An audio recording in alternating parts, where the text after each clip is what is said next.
Қазақстанда өткен, анда Алматыда өткен, жаңылбасам анда ал финалда Монголиялық балбанды ұтып алған. Дүйнө чемпионатында да игіліктері зор, білесіздер. 2021 жылы дүйнө чемпион болған. Өспірімдер арасында дүйнөнүн вице чемпиону, Олимпиада ойындарының қолбайгесі Найтор сөз түрді Мерим Жуманазарованың игіліктері абдан көп. Бүгін эми қолы медальды жеңіп алуға аракетін жасайды. Атандашы мына жергілікті қазақстандық спортчу 37 жашта. 37 жаштағы спортчу карьерасын аяғында игілікті бір медаль менен жиынтықтауын аракетін қылады. Біздің спортчу біраз жарақат алып қалғандай.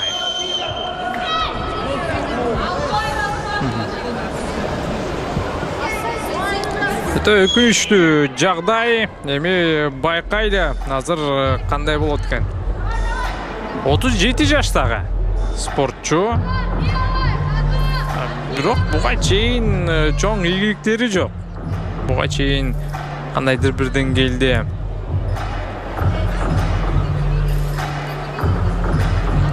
Азия чемпионаттарында, ушул эле дүйнө чемпионаттарында медаль уткан эмес. Ошол себептен бүгүнкү күндө бул беттеште фаворит деп биз ушул биздин спортчуну айтсак болот.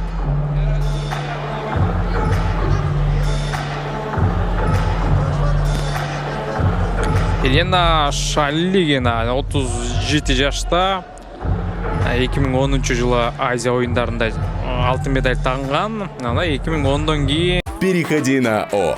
Жаңы топтомунда гана Яндекс Плюс катталуусу 90 күнгө акысыз. Музыка жана подкасттарды угуу менен ырахаттан. Фильмдерди жана сериалдарды көр. Таксиге арзандатуу ал. Аудио китептерди окуу жана ук. Тезирээк кошул. Яндекс Плюс катталуусун 90 күнгө белекке ал.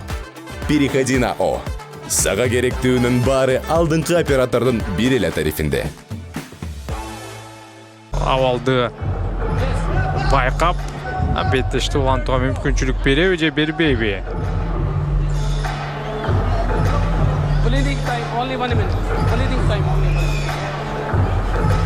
Кайталоодон көрөлү. Казакстандык спортчунун колу тийип кеткен окшойт жана Мерим Жуманазарованын мурун жагында сынып кеттиби же айтор эми карап айтуу кыйын.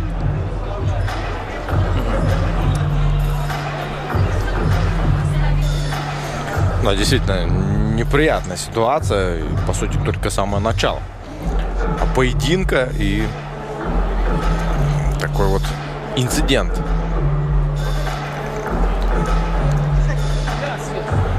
С Мерим Жуманазаровой. Ну, тоже вот эта пауза на оказание помощи, безусловно, вмешивается в темп, в ритм этого поединка. Помню, что это первый поединок за бронзу. Также будет еще один. Сразу следом представители Китая и Монголии сойдутся. Но у нас готовы, по всей видимости, возобновить поединок. И интересно, конечно же, будет посмотреть, в каком состоянии, в каком самочувствии сейчас пребывает Мерим Жуманазарова. Неприятно, конечно, вот,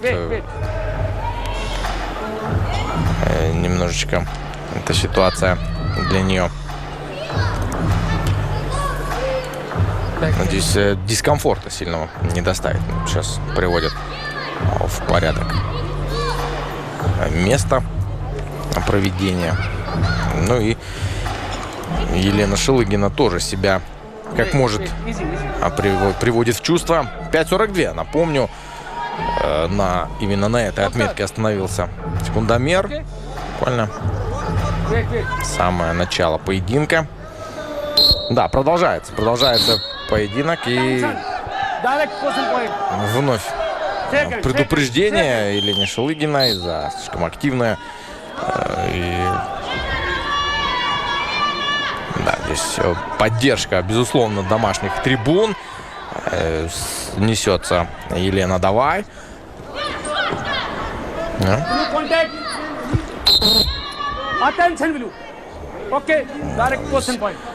Рефери приходится достаточно часто вмешиваться в ход этого поединка. Мы видим, что очень активно себя ведут девушки. И вот попытка атаки от Мирим, но не удается воплотить задуманное.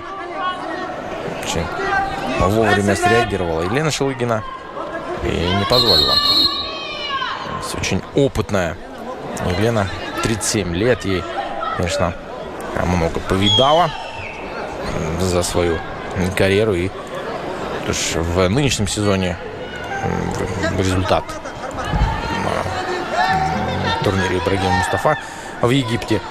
18-й результат у нее. Вот здесь и вновь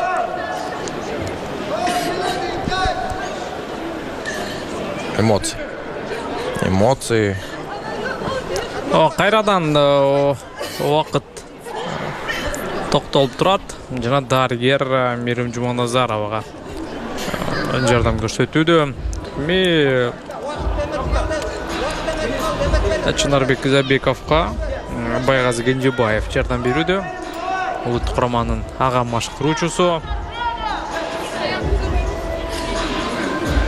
Мирим Жуманазарова бир аз калыстарга нааразы. Бул жерде негедир жергиликтүү режиссерлор бизге көрсөтпөй койду. Бул нерсе дагы кандайдыр бир деңгээлде ошол эпизоддо казакстандык спортчу бир аз эрежени бузушу мүмкүн деген күмөн саноолор келет.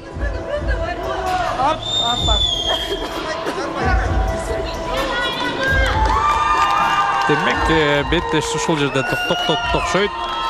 Мирим Жуманазарова беттеште улантууну көздөп, калыстардын чечимине нааразы болууда.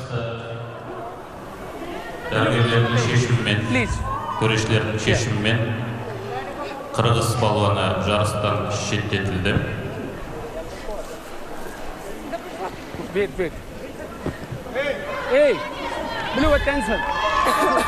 Жарақаты ауыр. Жаракаттан улам дарыгерлер беттешти улантуудан баш тарткан экен. Мирим Жуманазарова өзү болсо күрөшүүнү каалап турат. Мирим Жуманазарова бул эч нерсе эмес, эң негизги эмелдештер алдыда. Азырынча ден соолук биринчи орунда. Себеби дегенде алдыда дүйнө чемпионаты.